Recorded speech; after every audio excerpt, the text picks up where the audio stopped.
Moisturized Kev. Seize the motherfucking means, man.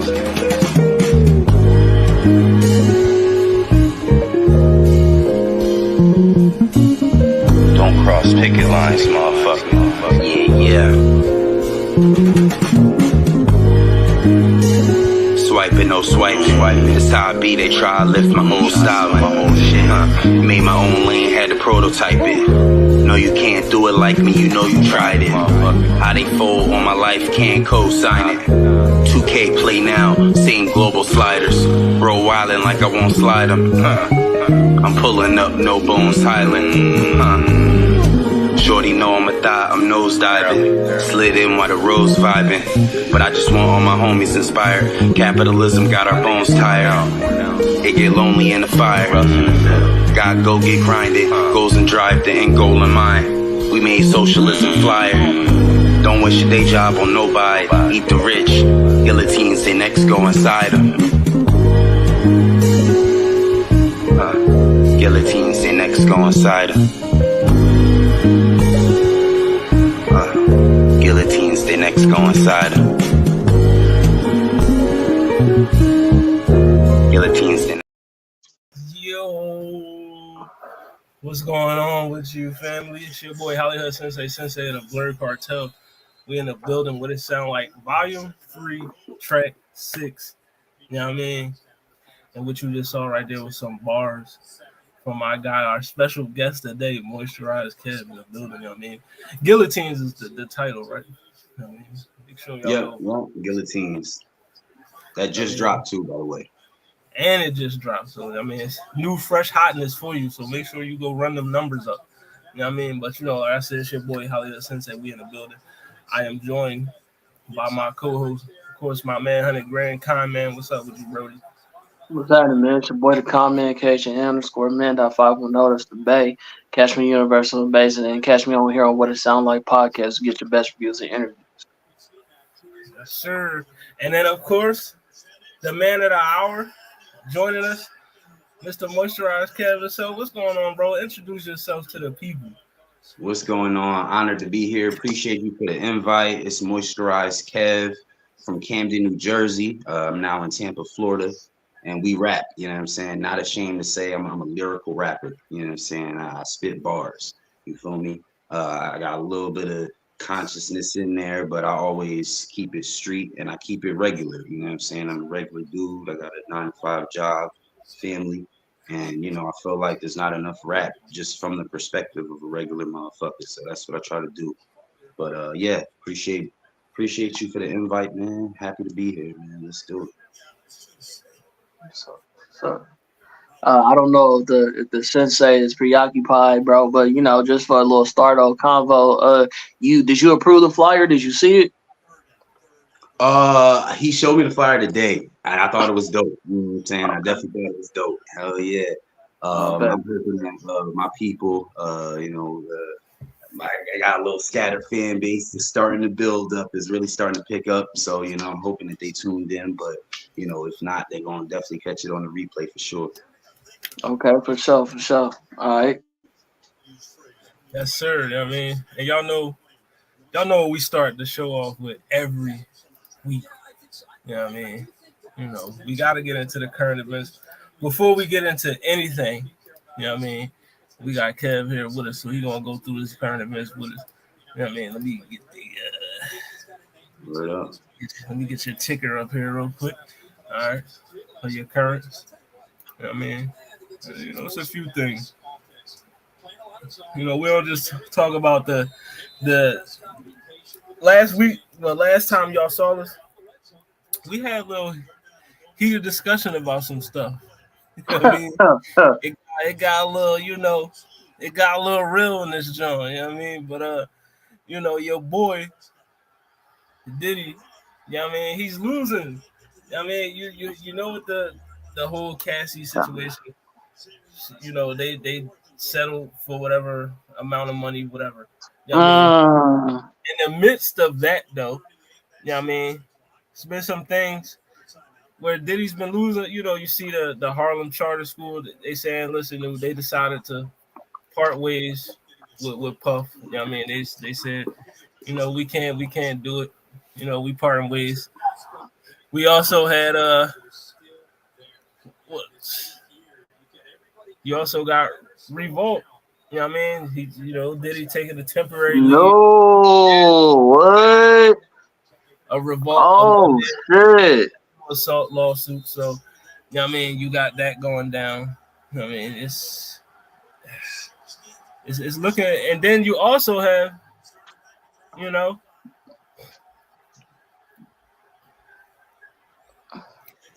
Need all the good PR he can get right now. I mean, his former bodyguard, as you see his Instagram post here, you know what I mean, saying he got some things to say. He got some stories to tell, you know, in this whole Diddy situation. So it's like I asked the question, fellas, are we watching the end of, you know, Sean P. Diddy Combs right in front of our eyes? Like, is this the end? Like, is Bad Boy, you know what I mean? Like, what's your opinions on it?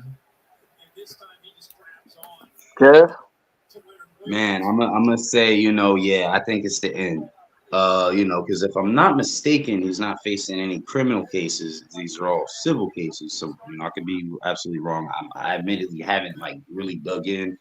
Part of the reason why I haven't dug in is because we've been hearing rumors about Diddy in a lot of different capacities for years. So, you know, while I'm not going to just outright state that I just think he did it, I mean, I'm not going front. You know what I'm saying? It's, you know, the allegations that I have heard combined with admittedly, you know, just the aura around Diddy for years, you know, it's kind of not hard to believe. Plus, he's a wealthy man.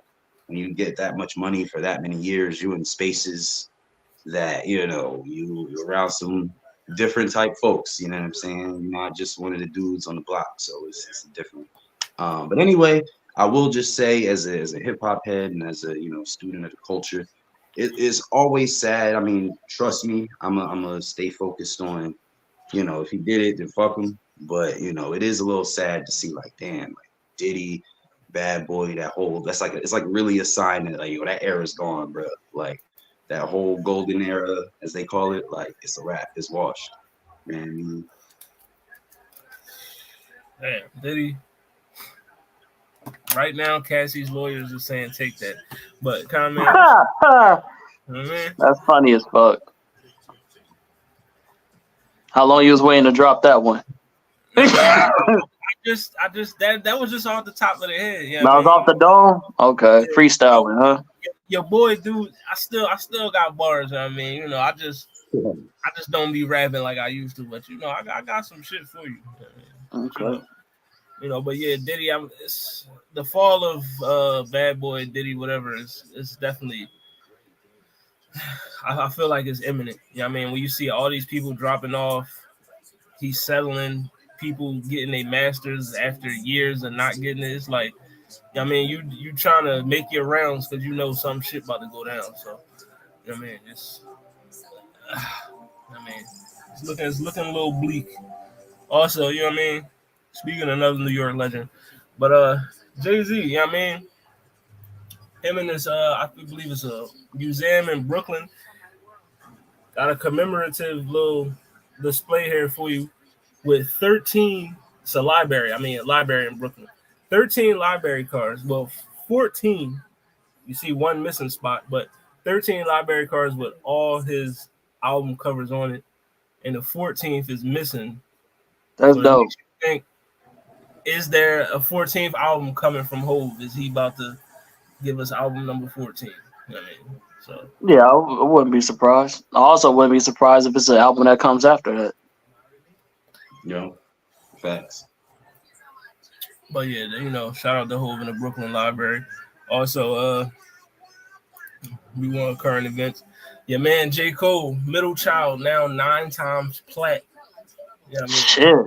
So, man, 9 times platinum is middle child right now. So, you know. That's crazy. Cole joints. You know what I mean? Fire song definitely deserved the 9 times plat. You know what I mean? So, That's Shout out crazy. to Cole a legend, man. Cole a legend, man. It's kind of weird to think of. Well, I ain't gonna say weird to think about, but like I grew up with Cole almost. You know what I mean? So it's like, yeah, man. we waiting on that fall off, Cole. Yeah, facts, facts. We waiting on the fall off. Speaking of charts, your man Andre 3000, one of his flute singles. You know what I mean? 12 minutes long, hits the Billboard Top 100 at number 90. Longest song to ever hit the Billboard chart. So, you know what I mean? I think it was like that time. I think it's whatever, something about the wind blew me or something, whatever that long ass title is. But number 90 on the Billboard Top 100. So, did y'all listen to that flute album? How y'all was y'all fucking with it? I ain't listened to it yet. I plan on it. I try, man. It's I guess all right. It's ASMR, you know what I'm saying? Like Definitely. I'll put that on when wifey falling asleep. Like she'll sleep harder and shit, you know what I mean? But it's not bad per se, but it's definitely Yeah, come in. conversations around have been ridiculous. I've been arguing with motherfuckers on all sides all week. My friend. Okay.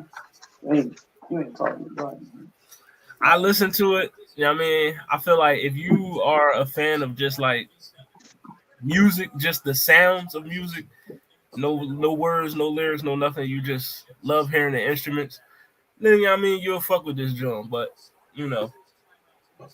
it was okay for what it was. Like I'm not about to be like this drum was something that was breathtaking, groundbreaking and be like, yo, this everybody gotta hear it. Like, nah,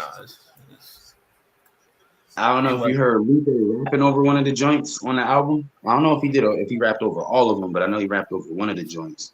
That shit was fire. That shit was hard. I gotta hear that joint. Yeah, it's on his YouTube. That shit went crazy. Speaking of the charts, your man Drizzy, for all the dogs, you know what I mean? Now all 1 million units sold, you know what I mean? So, he platinum, which, we all figured that was gonna happen. Like, you know what I mean? What Drake project hasn't gone platinum. But yeah, for all the dogs, over 1 million units in the US. So, shout out to Drizzy for that. I mean, and then your girl, Taylor Swift, beats out Bad Bunny, most streamed artist in the world. You know what I mean? Number one. You know what I mean? Over 6 billion, I believe. You know what I mean? Beats out your man, Bad Bunny. She is now the most streamed artist in the world. They said it was Taylor Swift, Bad Bunny, Drake was your top three. So, you know what I mean? But yeah, shout out, the Swifties. This new album came out, you know what I mean? She got Travis Kelce. Listen, the streams is popping. Props to the snowbuddy queen, man. You know what I'm saying? T Swift lit up. As some people call her white Beyonce, you know what I mean? That's crazy. Wow. Who are these people? I wouldn't disrespect the queen bee like that, but Yeah, that's yeah. Some nut ass niggas. Yeah, people say a lot of things on the internet, but yeah, your girl Taylor Swift, most streamed artist in the world, and we got some more shit that we go move on. Yeah, man. Federal judge upholds, you know what I mean? So, C murder conviction upheld, you know what I mean? Despite key witnesses recanting their testimony. So it's like, at this point, is C murder ever getting out? Is he ever coming? You know what I mean? That's crazy. How is that even possible if they recant? It's crazy. Because that's the whole reason why he got convicted. Right. But so I guess that's the recant of the testimonies was not enough for the federal judge to, overturn. So, yeah. And then I wonder if he might have to reappeal. I mean, I don't know if he's in a position where he can at this point, but he might have to. At this point, that seems like another judge need to look at that. And then also, we got 2 more that we out. They got Little report going out there saying Kanye is reportedly trying to buy out Lil Durk's contract with 300 records. You know what I mean? So, you know, Kanye doing something for the Chicago niggas. You know what I mean? Trying to get Lil Durk out of that contract. Probably a bad contract. You know what I mean? Might be one of the Megan Thee Stallion contracts. You know what I mean? But Meg got out of hers, thank God. So hopefully, you know what I mean, Dirk can get out of his. You know what I mean? So shout out to those of us that believe, that little bit of us, that Kanye gonna come out and just be like, gotcha, bitch. This was all, you know what I mean? And he gonna have some master plan. You know, maybe it could happen. Yo, if Kanye do that, I could see it because he got that type of an evil genius in him to do some shit like that. You know what I mean? So you might be on to something with that. You know what I mean? I ain't saying that I'm sticking by everything this man be saying, because he do be wilding, but as a lifelong Kanye fan, you know what I mean, I hold that little bit of hope that, like, you know, bro, it's in there. It's in there. You know what I'm saying? He just need to hit the right blunt. And then he back. You know what I'm saying? Somebody called Snoop. You know what I mean? Yeah. Called Method Man. Somebody get him the right blunt. But last but not least, the queen, the mother herself, Erykah Badu, named GQ's Music Icon of the Year. You know what I mean? You know, also was voted Roundtables. She had the most Riz out of, you know, she won the, so, you know, she got the most Riz, and she's Music Icon of the Year for GQ. Huh. Rightfully so. That's no, I did not, but I'll upload it from my laptop.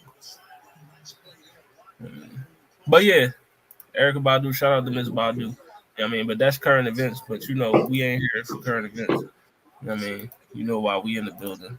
You know what I mean? Finally get down to the nitty gritty. You know what I mean? Had this conversation. You know what I mean? Well, let's get right into it. My first question that I want to ask, that I always ask, how did you come up with your name? What's the story behind Moisturized Kev? Word. So, like I was saying this off stream, but I'm 33, and I just started rapping professionally at 30. Like I'm you know, everybody. I think most black men have wrote a rap verse in their life. You know, at least one.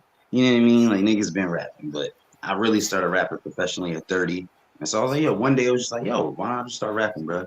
So I bought a mic. I already know how to mix a little bit, already know how to make beats, blah, blah, blah. Fast forward, it's time to start putting out tracks. So my name used to be just Kev. I used to just go by Kev. That's basic. And then when I went to upload, I was like, yo, there's like 17 artists named Kev. So it was like, you know, do I just go with 2 V's? Nah, that's corny. Plus somebody already got that. So just messing around with that, it was like, all right, let me come up with something that nobody has and that tells my story a bit. And, you know, Moisturized Kev, to explain what it means, don't be ashy is like my little tagline. And it has multiple meanings, you know, ideologically, don't be ashy. You know what I'm saying? Don't be recessive out here. You know, that's a whole nother conversation, but I stand on my politics and my, you know, my ideals and whatnot. I feel like there's a rational way to not be an ashy motherfucker and still be like, I'm still out here. Like, you know, you don't have to be, you don't got to put a kufi on to be conscious. Like, you can just not be a dick. You know what I mean? But anyway, so don't be ashy. But then also, there's an element of blackness to it. Like, don't be ashy. You know what I'm saying? So when you see that, you know I'm black. You know what I mean? Like, there's just an element of just inherent blackness. And then also, it's kind of funny, you know.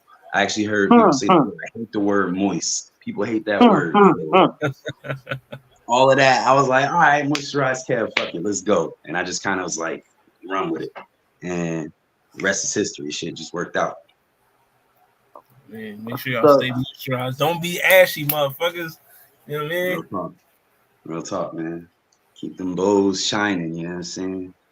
Real talk. Speaking about being ashy and shit, I'm actually surprised to see you in a black tee, because most of the things I see you on in your videos and stuff like that, you usually got your shirt off or a tank top on? Like, is that intentional? Like, what's is that? Is that come with the, like, you feel me, the attire for the type of artist that you are? You feel me? Like, what's the idea with that? Yeah, it's a little bit of both. It's a little bit of both. So Okay. yeah, a big part of my aesthetic is just that I'm a regular dude. Everything's DIY, and I am trying, always, as I get better equipment and whatnot, step certain things up. But I like the aspect of like, nah, you know what motherfuckers album covers look like if you know the art style, the art style of what rap looks like. You know what I'm saying? Especially today. And one thing that I'm big about is anti-capitalism and being non-materialistic, and the difference between being broke and just not being rich. That's a whole nother conversation. So yeah, it's partially aesthetic. It's like, yeah, when you see me, I'm just like a regular nigga you would see walking around the street.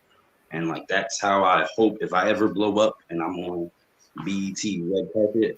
I know a lot of people say this, but then they get lit and they start buying Gucci and shit, and then they turn into the same stereotypical mainstream rapper. I hope to never do that. And then part of it is half of my shit that I be recording be on break at work or like on the clock. So I'm literally taking my work shirt off. They got the job I'm at now. I work at this credit union, and it has a logo on the shirt. And I work in the back, so I hate it. But anyway, yeah. So I be taking my shit off. And then that's when I go and do my recording. So yeah, it's a little bit of both. Okay. All right. All right, so tell me about what Camden, New Jersey, where you from. How is that shape, your musical upbringing? Like, let's take me into that. Word. So yeah, I'm from Camden, Westgate 2 projects, you know what I'm saying? Grew up very poor, I was raised by I was adopted, so that kind of factors in. But anyway, Camden was a rough city, you know what I'm saying? And I was lucky to be in a situation where I was able to get home every day, to be honest. Because you lived on Leonard Ave, or you had to cross MLK certain blocks, like it was rough. So I luckily was just away from the smoke, but I saw enough to be affected by it. But musically, I'll just say that I'm from Jersey. You know what I mean? I grew up listening to you know what New Jersey niggas was listening to, you know what I'm saying? Rakim, Big Daddy Kane, on to, Big. I was also a real I had a nerdy influence, which is why I love being here, you know what I'm saying? I definitely like the whole native tongue side of the culture. I was more of a Tribe, Far Side, Souls of Mischief, Tribe, you know what I'm saying? Company Flow. I was always a little off kilter, but I always had that gangster rap side of me because of just where I'm from. So, now I feel like I feel like the best of both worlds. One second, bro. Go ahead, ask your next question because I gotta answer. Oh, we got echo. All right, so you said earlier that you got bars. You're a lyricist. So I want to get your opinion on this. We had a topic a couple episodes ago where I believe it was Ice Spice who had said that, she wouldn't consider herself a lyricist. She knows that, she's not a lyricist. Basically, she said, I'm not a lyricist. I want my bars to be something that you could catch right then and there. Like, I don't want it to go over your head. I don't want you to have to think hard about it. I want you, as soon as you hear that, you like, oh, that was cute. That's nice. You know what I mean? Do you think now in hip hop and rap, it's way more of that where people just saying like, we just gonna give you the simplistic approach, no lyricism, nothing, just bars that you could take right at face value. Like, what's your opinion on that?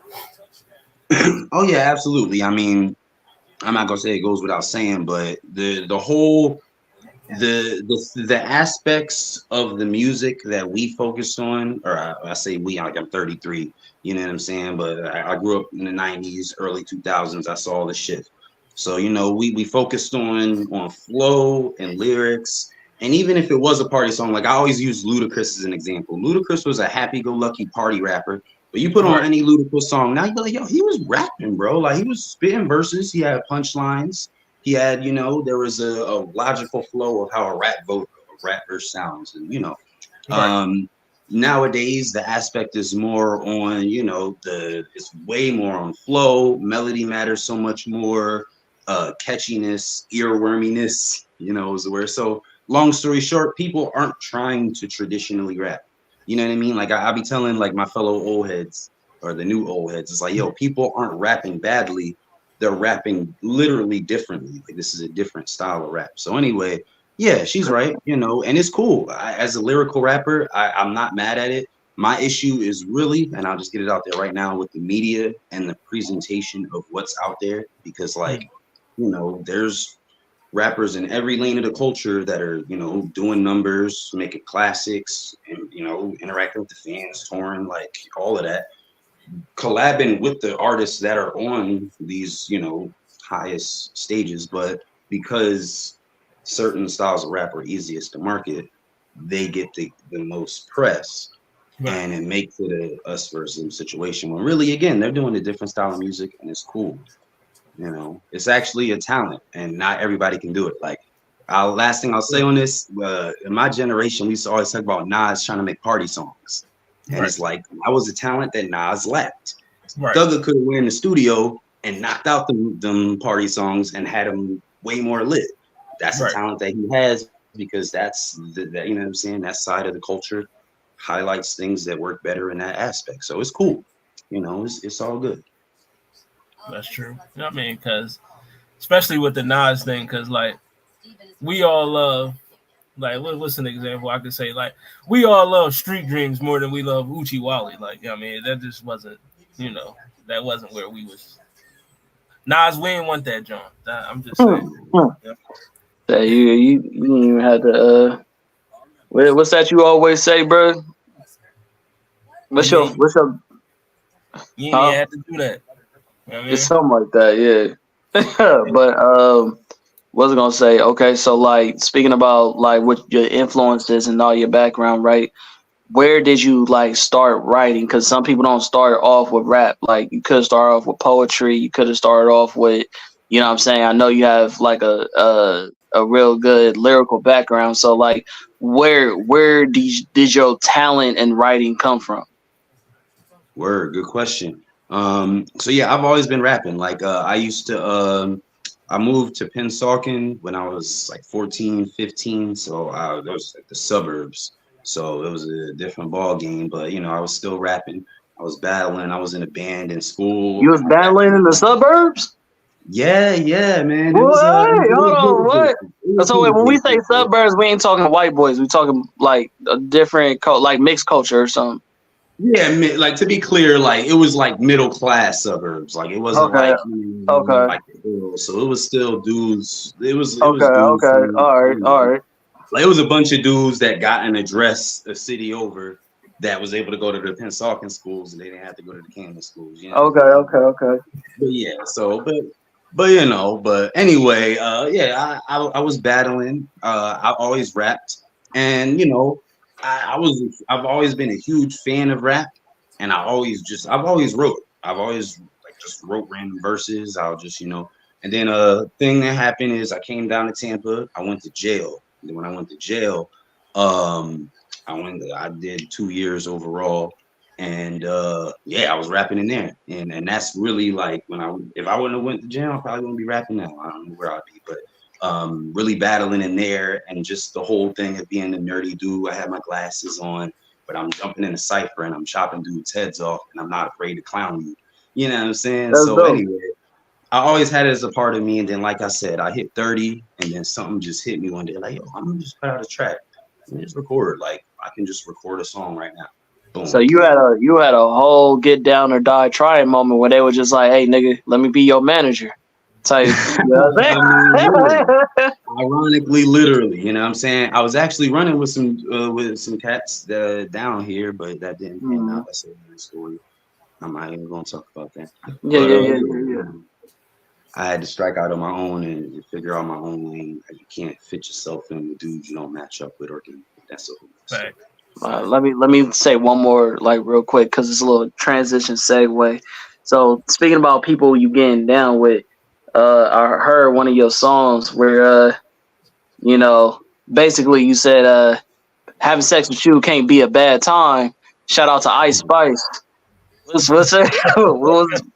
What's that about? Yo, I got Explain to me what you was doing with that song, man. man. Oh yeah. Shit. That's a shame. I should know my the names of my own songs. Um, shit. The Orgasm Gap. That song is Yeah, called The the Orgasm orgasm Gap. gap. Yeah. Yeah, so the concept of the song, I mean, if you know what the orgasm gap is as a concept, you know, there's statistics that say that like X amount of cis women or sex men aren't orgasming. So the whole Mm, concept of the song is like, there's so many rappers that rap about sex, and they rap about sex from our perspective. Obviously, like we want to clap cheeks, we want to get some head, you know what I'm saying, do whatever. But there's really not that many lyrics about pleasing women. There's just not that many. So I just wanted to make it was really just an attempt to make a song. And it's funny because I just got good at mixing like right after that song. So I'm mm, going to go back and remix it and make it sound a little better. But anyway, yeah, it's really just an attempt to make a song that a nigga could play and feel like, yeah, like I can never be a bad fuck. You know what I'm saying? Ice Spice and gladly a right, munch. You right. know what I'm Yeah, saying? I heard that. Yeah, I was like, Yeah. okay. You know what I'm saying? So I was like, okay, ironically, I actually fuck with Ice Spice heavy. I'm a fan of Ice Spice. okay. That is that cool. I mean, Jesus Same, Christ. Go same. ahead, bro. I mean, kind man. Though we always give Ice Spice her flowers on this podcast. You know what I mean? So I know you said you produce. So which came first, the rapping or the producing? So really the rapping to be technical, because I was rapping when as soon as I could like consciously think, I was rapping. Like I used to I had the little I had a stereo in my room and I had a little Sam Goody cassette recorder joint, and I would record songs, then I would record my verse, and then I used to try to rap, you know what I'm saying? But fucking my grandson. But, but anyway, long story short, the rapping came first. But I got my first laptop when I was like 12, downloaded Fruity Loops. It was actually Fruity Loops at the time. And then I got into production. Um, I was really heavily into the production. My whole 20s when I wasn't rapping professionally, I was Mm-hmm. selling beats. So I sold a couple beats, but I wasn't really taking it seriously. But I really got heavy into production. And oddly enough, I was doing trap and sounds that worked down here. I was selling beats to cats locally, but um, my passion for the sampling and getting really back into boom bap and just like lo-fi stripped down production, that came once I started rapping again. And now, because between rap, recording my own content, day job, family, all of that, I don't really have time to produce that much. So I pretty much buy beats. So now I can produce if I had to, but I Right, don't have any sound kits, like, so right. So I'm a rapper now. I'm a rap at this point. I'm a rapper, but every once in a while I will produce a track if it's just something I really want to sample. So starting off, what you saying with your background, right? And you saying that you used to battle rap and doing that in the pen and whatnot. A lot of battle rappers have a hard time transitioning from battle rap to actually making music. So how do you feel like having that background as a battle rapper has helped you with your music? Or would you say like it's kind of it's a whole different ball game? Like it's like you know what I mean, like night and day. Like talk to me about that. That's a good question, and I'm not even going to front that it's kind of true, and it kind of goes to the Nas thing, where just the way you literally structure bars, like all of my songs are structured in the same way I would structure a battle rap, and it's all in that slow flow shit. Like I don't have any like a flow raps. You know what I'm saying? So Mm, anyway, my point of being is just the way that I write and the way that I structure bars. It's hard to be catchy. It can be mm, hard to be catchy. And when I try to write catchy stuff, I'll rap it, and it is catchy. And if I gave it to like Uzi could probably turn that into a banger, but it just doesn't sound right to me because I rap in a mm. certain cadence and Fair, certain. So yeah. it actually hurts me because like I'm doing well with my numbers. I'm satisfied where I'm at. Like I just released I'm at like 200 monthly on Spotify. I'm doing numbers everywhere and it's growing and I'm happy. But man, listen, you know, I'd probably trade 40% of my lyricism 3 days a week to be more catchy and to just have that in my bag a little bit more. So it kind of hurts me, but hey, I'm a, like I said, I'm a lyrical rapper. I own it, and it is what it is. It's all good.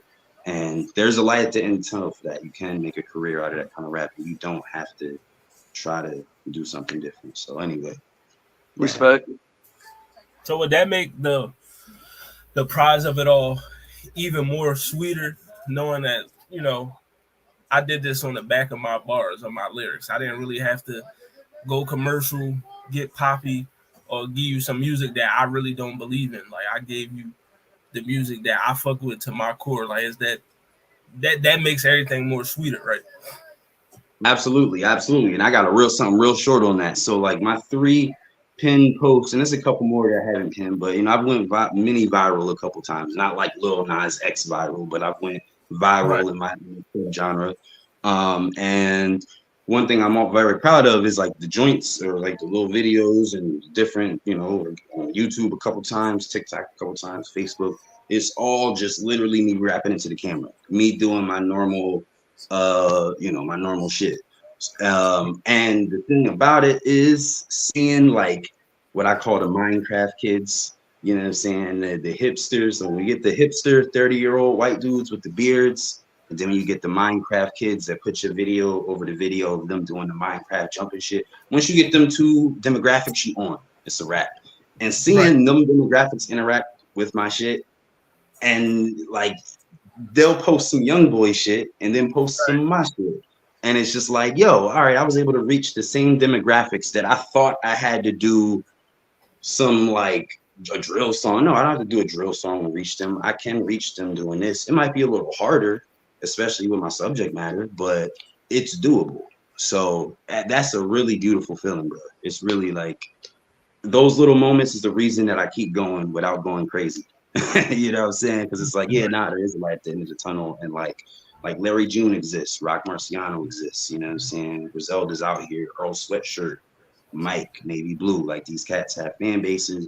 Redville, I just got up on Redville. But anyway, yeah, it's a light at the end of the tunnel, and you don't gotta be Yeet if you're not organically Yeet already. Okay. Segue to the light at the end of the tunnel. You got your little one, man. Got your little mini me. You feel me?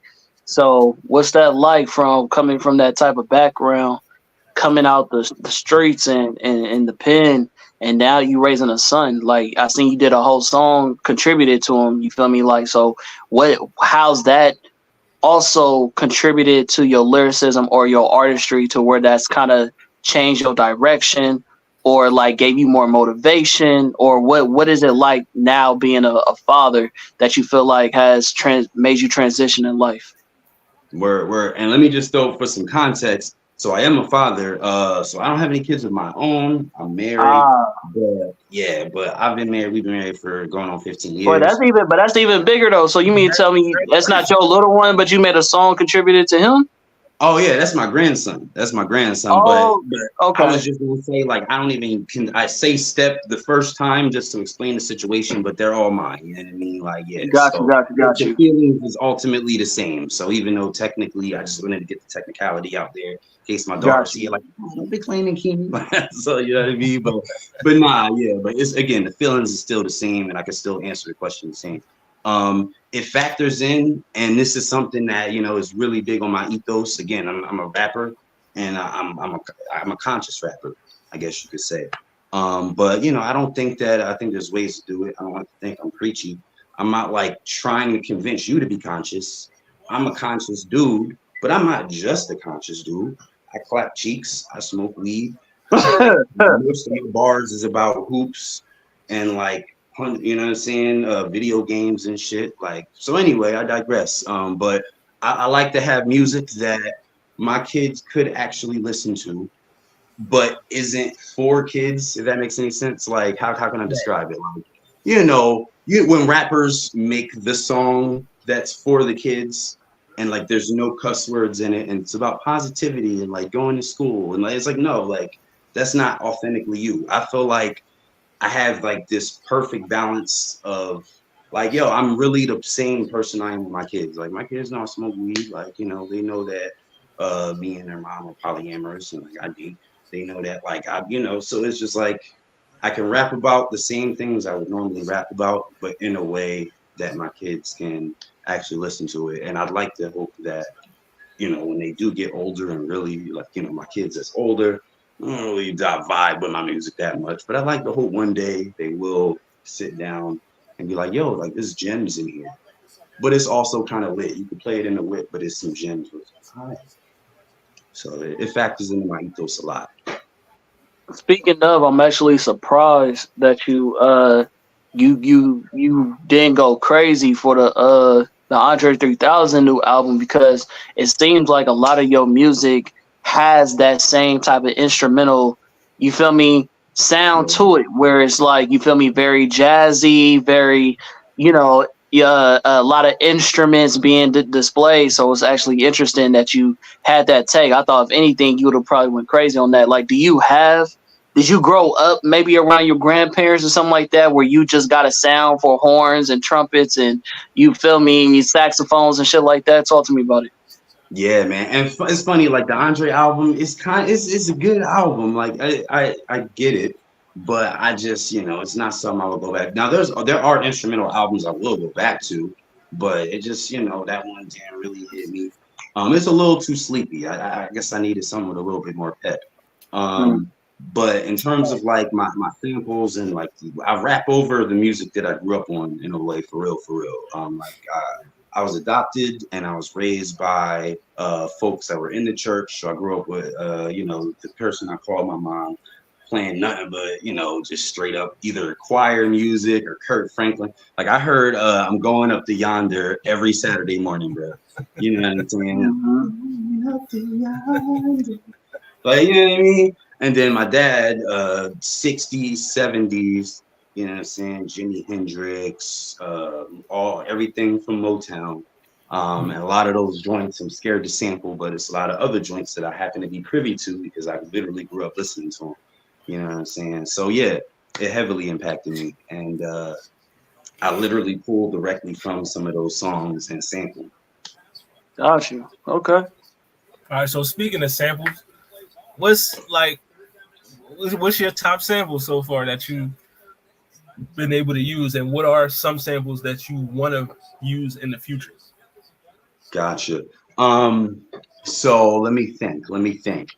I sampled "Do It Again" by Steely Dan, and also I'm gonna try not to sample snitch on myself too much. I sampled "Do It Again" by Steely Dan. I snuck a Playboy Cardi sample through.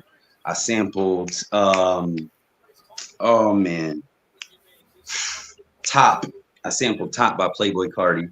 Mm-hmm. Um, Damn, I'm actually really high and I can't really specifically remember too many of my specific samples. But I will say, as for joints that I want to sample, I'm gonna find a way to get some prints, man. I'm gonna find a way to sample some prints and flip it so it gets through the algorithms. If I flip a sample, what I do, I'm gonna just throw this out there for anyone that wants to know how we do this.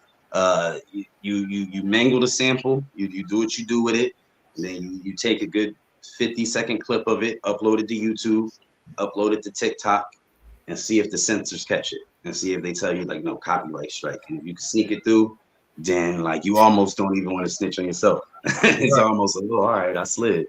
You know, I Okay. like to think that if I ever get big enough to get sued for a sample, then I'll have enough money to pay Right. Right. I respect it. it. Straight up. All right. So I know you said earlier that you fuck some niggas like Rock Morrissey. You know what I mean? Griselda, of course, Stove God Cook, stuff like that. Like, do you feel like that style of rap is coming back? Like, is are we getting back to that era where it's like the bars is at the forefront? You know what I mean? It's like we getting back to the real shit, the real talk, not this. You know what's out here. We all Oh we all listen to music. We all got ears. yeah, man. I mean, listen, I don't, unfortunately, and I could be wrong, I could definitely be wrong. I don't think we're in a situation where that's ever going to be like the dominant force of the culture that's driving the culture. You know what I'm saying? Like, I just don't think, like, just a random reason why is memes. Meme culture is so big in hip hop that, like, I was just talking to wifey, we was talking about, like, the baby, right? And Mhm. it was like, yo, how did the baby get so big? And I was like, yo, you know Hmm. what really blew the baby up? Remember that "Let's Go," all Mhm. those "Let's Go" memes, and they was Mhm. like making videos of his head as the PT Cruiser and shit. That shit blew that man up. You know what I'm saying? And so like that's just a random example of how again I don't think that the streets will ever just fully be the dominant force in the culture again. At least Right. not for the older heads. You know what I'm saying? Like you Right. might get like ESTG or whoever. But I do think that the internet is allowing people to realize like yo I can like literally market to my core fan base, and you know if I make enough noise over here, you know I might not be the dominant force in the culture, but they got to acknowledge me. So there's a light, there's a lane, and there's a pathway. Like there's radio stations where you can go as a lyrical rapper, you know, you can go to Sway. There's platforms you can go, so there is light at the end of the tunnel. You know, it might not be on Ellen, but you know what I'm saying. You can make a career out of it. You know. Got you. So when you talk about the old heads and the new generation, right? And earlier in this conversation, you was like, I don't think that lyricism is like dead or nothing. You just think that people are rapping in a different way, or you know what I mean? They're exercising that avenue that other people wasn't really exercising back then. You know, like how you brought up Nas and making party music. You feel me? So with that being said, what do you have more respect for as I guess I don't know if you classify yourself as a old head, but somebody who grew up in the prime of the street of rap, what do you have more respect for, the how it started and how people really had to like battle in the street and you feel me really get out the mud, or like you said how you just brought up the baby, how people can really just manipulate media to excel their path, you feel me? What do you have a more respect for? Right, right. That's a good question. I'm not going front. I have more respect for traditional lyricists. You know what I'm saying? There's something about being able to put together a full verse, conceptualizing it, and actually within that verse having wordplay, punchlines, a story, whatever it is that you do. That like you know that's the traditional MCing is an art to me. That said, I do respect the art of what the new generation does in the different subgenres. And I always use this little this analogy, right? I got dragged for it on Facebook years ago, and I never let that shit go. I feel like you can look at rappers the same way you look at like a player on 2K, right? And obviously it's different ratings. Like, you know, you might have a center that's like a slow-footed back to the basket center. You know, he can't, you know, his footwork on the perimeter is like a 40, you know what I'm saying? But in the paint, you know, post hook is a 94. The same way with Mhm. rap. You know, you might have a rapper like Nas. Storytelling is like a 94. You know what I'm saying? Flow is like 95. Like, you know, uh street authenticity be like 95. You know what I mean? But then you might have somebody like Thugger, his lyricism is probably like a 61, but his flow is 97. You know, Mm. his melodic elements are like 87. So like I could piss both sides off by saying like, yo, I put Nas like an 89 overall. I put Thugger like an 84 overall. And Mm. Thugger 5 points behind it because of different sliders, you feel me? Different attributes. So that's kind of the way I look at it. But ultimately, I'm not going front like my 95 and aboves are all mostly lyricists. You know, it's very Gotcha. now. I will just say though that it's a talent to make earworms, and I can't do it. You know what I'm saying? Like Playboy Cardi is also a genius to me in a different way. That's you know. One of my like you know questions I had in my head. I don't know if Hollywood wanted to go or not. No, you could. But okay, cool. You say you nerdy, right? And I heard of like some games and shit that you mentioned. But what are you into? Anime? You into Marvel? You into DC? Like what we nerdy at? What's the most nerdy spectrum that you feel me? That's your category. Like what's where you at with it? Word, word. So it's funny. I don't have much of an anime background at all. I'm, Mm, I'm, mm, mm, I'm mm. don't at all. I'm literally about to start One Piece. I'm about to Oh start yeah, One Piece. yeah, yeah. I'm not mad at you. I'm not mad. That's a good start. That's a good start. Yeah, I'm about to start One Piece. Good Yup, man. they finally got me. Yup. So yeah, but I'm not like averse to anime. Like I watch like don't drag me, but like I think Witten, I don't know if Pokemon, Yu-Gi-Oh, Digimon are like considered Yeah, technically anime, that's but I that's Yeah. it. wasn't know all that Yeah. stuff as a kid. But yeah, I don't know. I had my pathway of nerdiness is weird. I was really into Magic the Gathering as a kid. There's not too Right, many of us around, especially in the black community. But I had a right. Land of War Elves deck that I was massacring shit all up and down the East Coast for years with that Land of War Elves deck. But anyway, you know, a limited man owner. For anyway, I digress. But Hmm, hmm. I'm also a heavy gamer. You know what I'm saying? Like heavy gamer. I've beaten every Right. Metal Gear game except for whatever the Twin Cities. But I've watched all the cutscenes on YouTube. Like I've read In the Darkness of Shadow Moses. Mhm. Um, yeah, so it's just certain specific game franchises and gaming in general.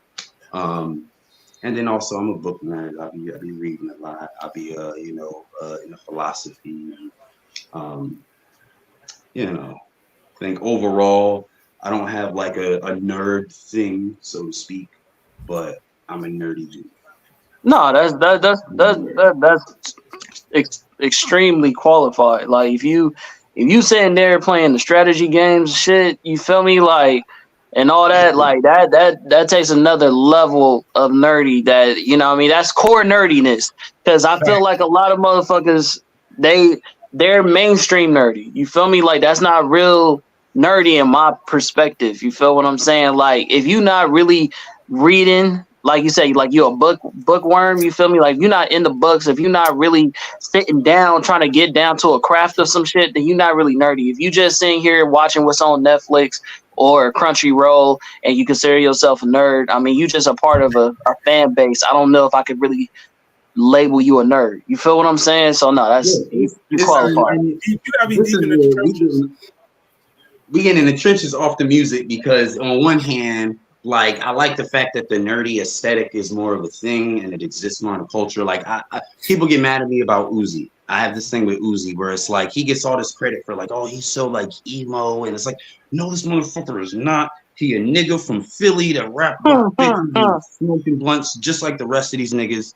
He Mm-hmm. just lean and like obviously like I'm sorry if I'm not mistaken, they identify as they now, so I'm respected, but you get the point I'm making. It's like Uzi's he's emo, but like Yeah. Earl exists, like Lil Peep existed. You know You what I real, mean? you real, you real conscious for somebody that comes from the old background. Because most niggas that come from that cloth usually don't have a filter. But you seem like you're very meticulous about what you say. You know what I'm saying? Very methodical. You know what I'm saying? Well, where did that come from? Is that like you sitting down in jail just being more self aware, or like have you always been like extremely articulate? We're really good question, and it's kind of the Nas like looking out the window with the pen kind of thing. You know what I'm saying? Like when I say I was from the hood, like it's really funny because like I've been to jail. I went to jail for 2 years. Like I've been stabbed twice. I've been in mad fist Yeah. fights, bro. But like also, and like I've sold weed, I've sold crack, like but I've like I don't brag about it. I was not like heavy in it. Like a lot of it's really weird. It's just like I dip my toe in at different points because it was just like life is confusing as a black kid. You move like DMX, nigga. I don't know if you know that. When you talk and you express yourself, where my dog? Yeah, that should come out. I grew up on this. I grew up on the dog, man. You know what I'm saying? I Okay. grew up on the dog, man, bro. You know what I'm saying? But yeah, man, I don't know. I guess damn. What was the question again? My bad. I'm tripping. No, I'm saying like you just being mindful of like what you say and how you say it. Oh I'm yeah, asking you yeah, like what, like have you always been that way?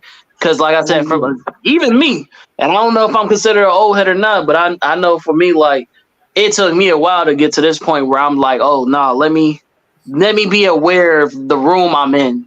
Because at first it was like, nigga, I don't give a fuck who toes I step on, what I say, woo woo. You feel me? This is, you know what I'm saying? I'm standing on business, but from somebody who's been in those situations and circumstances, you know what I'm saying? Normally that comes with a certain level of ignorance. You get what I'm saying? I don't know if that Yeah, you get what I'm nah, saying. I feel So you, so man. like I actually you do. don't give me that vibe. And so that's why I'm asking you, like, was that a transition that you made, or have you just always been very articulate and mindful about what you say and how you say it? You know what I'm saying? Like Tupac, for example. You know what I'm saying? Tupac is a person that he can be rowdy, he can be woo woo woo, but he's always saying something with the intentions of I'm saying this for this purpose and I know what I'm talking about. Versus then you got other people who, you know what I mean? Like they just talk like that because they don't know no different. You know what I'm saying? So Exactly. like where did that come from? Was that a transition after a certain point in your life, or have you always been that way? Word. So yeah, I will say that I've pretty much always been that way. And for me, a lot of the street shit and a lot of those, the hood side of me, for lack of better words, a lot of that I like specifically dip my toe in at different times for different reasons. But the way my life was structured, I was adopted. My adopted parents was older. I was in the crib a lot. I was in church a lot as a kid. So I was in the hood and I had these influences, but I was around like old black folks a lot more than I was around niggas my age, to just keep it a bean. Gotcha. So yeah, that factored in. And then also I had some specific old heads in my life, like my Uncle Eugene, that gave me like I read the autobiography of Malcolm X when I was like 11, 12. You know what I'm saying? My aunt, his wife, Aunt Fran, was a professor, and she had me reading like bell hooks and have. So I mean, I'm just keeping it being like if you that young and you get that kind of pro-black and then also just scholastic influence in your thinking, it's definitely going to impact you. So yeah, I have always had that. I was lucky to have some of those influences, and I was in the crib a lot. When I did go outside, there was certain shit I did just to fit in, and then I did reach a point where it was actually the opposite, where I realized, yo, I don't have to do none of this shit. Like I don't have to, you know what I mean? And going to jail, some of the jails like, oh yeah, nah, this is definitely not for me, bro. I am not a street kid. I am not out there to know. So, Yo, when I this got out, is not the spot. got a job as a clerk, learn how to tie a tie and shit. It was a wrap. I feel you, bro. Oh, well, just want to say shout out to you. Shout out to the adopted family, and shout out to the church home. You know what I mean? Being that influence in your life, musically, and you know what I mean, integrity wise. You feel me? But go ahead, Hollywood. Right. I mean, oh, y'all good. But I wanted to ask, what you working on right now? Like, what you got in the works? What's coming up? What can the fans expect? Word. So yeah, I drop a song the first of every month. To the point Oh wow, where I've got I think the next 3 years of singles already uploaded damn, on TuneCore. So yeah, I damn. got the next like 3 years of singles. So if you follow me on streaming, you're gonna have a new record every month. I just dropped a little mini EP literally last week, just called Nah You Got It. Just 5 records I just had to get out to clear my plate. Really, I don't have any major plans with this shit, man. I try to keep it as much centered about the music. Like I'm gonna do some different, like coming on this podcast is a part of me. Like, yo, let me like show my face on, or not show my face, but let me actually talk and like be more personable and try to like actually, you know what I'm Definitely. saying? But I really keep it music centered, man. But real quick, I got an album dropping December 26th called Black Famous. It's produced by this dude named Chamberlain I met on TikTok. Talented kid, he produces. He just was like, "Yo, bro, here's a pack of beats. I happen to be in the lab. Got most of that done in a couple weeks. So yeah, that's coming December 26th. Me and my boy C Gats, shout him out. We got a joint album called Say Uncle that's dropping. We don't have a date yet, I ain't but gonna it's lie, coming. that's hard. I ain't Yeah, heard her say uncle in hella long. That is That's a man. class. Hey, I like that. I like Yeah. that. I like One that. of my taglines is "We the new uncles, we the new old heads." Like if you would have watched me on TikTok, that's something I say a lot because like I'm 33, and then I think about it like, yo, we the new old heads. Like No, we that's are the fact. old heads for like the youth. They look up to us. Like they That's fact. look at You 50 ain't Cent lying. and say, it's fact. So like we That's gotta fact. think about it. You know what I yes. mean? Our old heads let us down.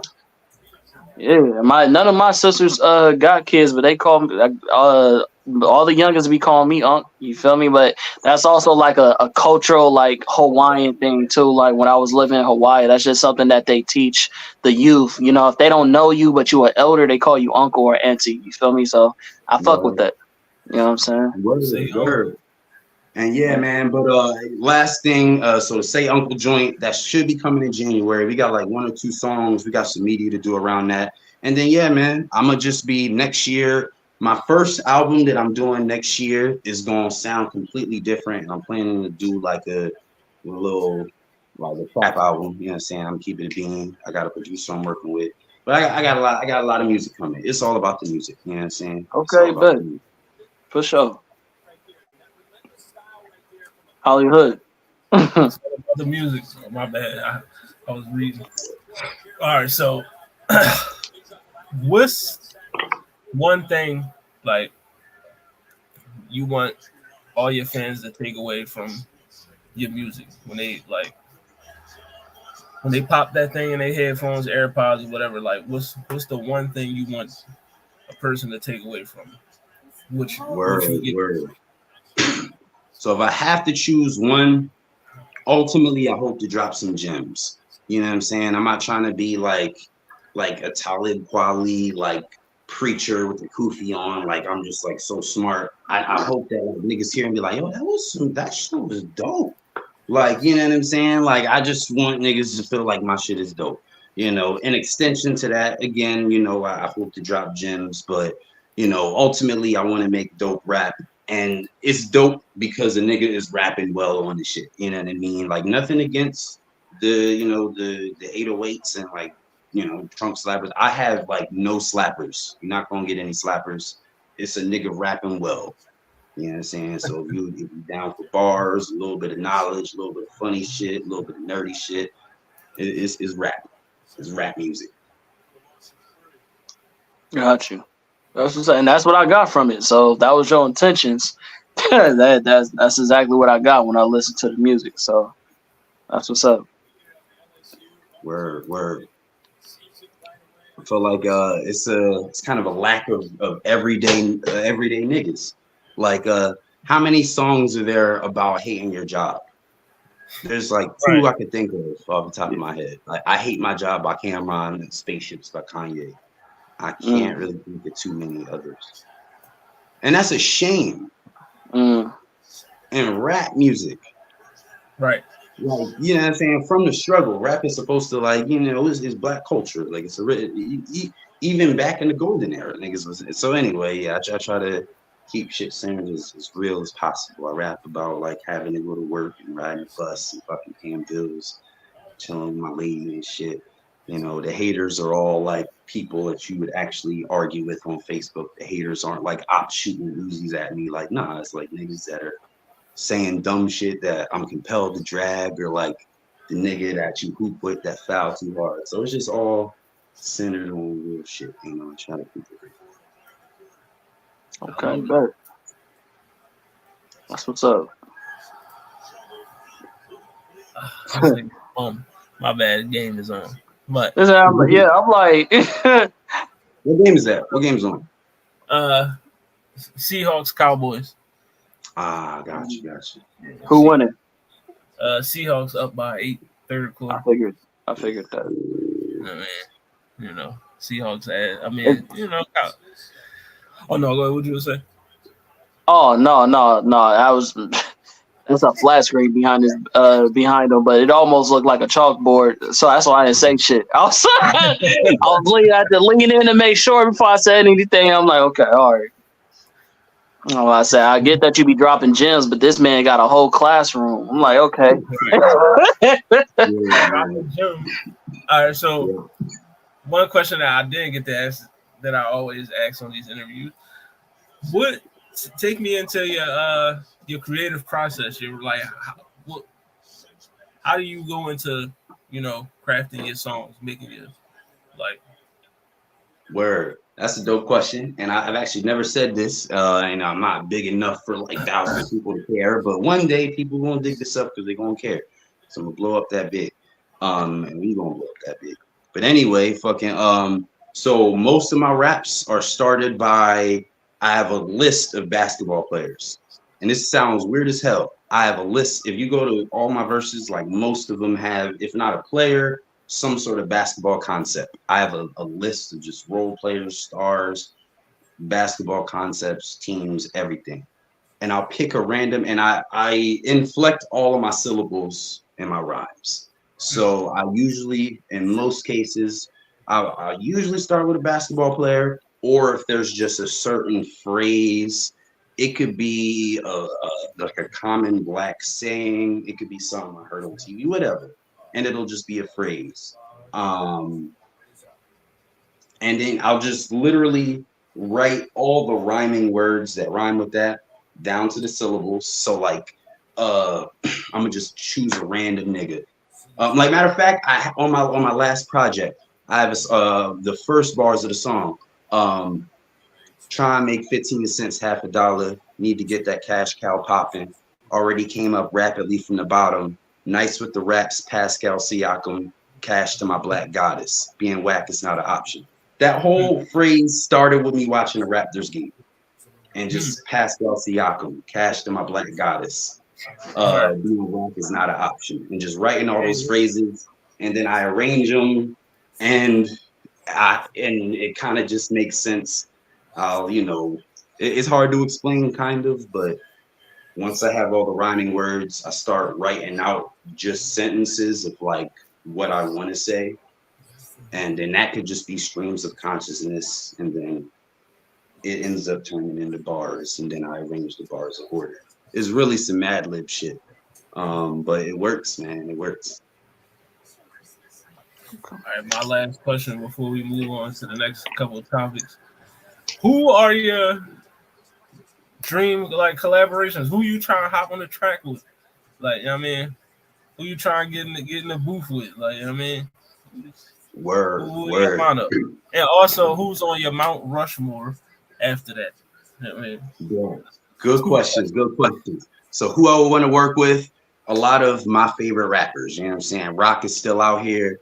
I would hope to meet Rock, and I straight up lifted Rock's flow. Like I had in my own, I've been rapping that flow since I first heard Snow, back in the day. So it's not like this is some new shit. But anyway, I would hope that he would recognize like, yo, this nigga is keeping my flow alive and he's honoring it, and he would want to do a record. But Rock Marcy, Lupe's my goat. So hey, if I could catch Lupe, that would be top tier. There's a lot. Anybody in that whole Rock Marciano lane. Larry June, I would love to do a joint with Larry June for real. Earl, Mike, and Navy Blue producers. Rock producing as well. The Alchemist, Conductor, fucking Mad Lib. All them dudes. And then also, I just want to say that I really want to, and I'm gonna try to do this year. I want to do more collabs with more female rappers, more just non-male rappers. I got a couple white boys, a bunch of niggas.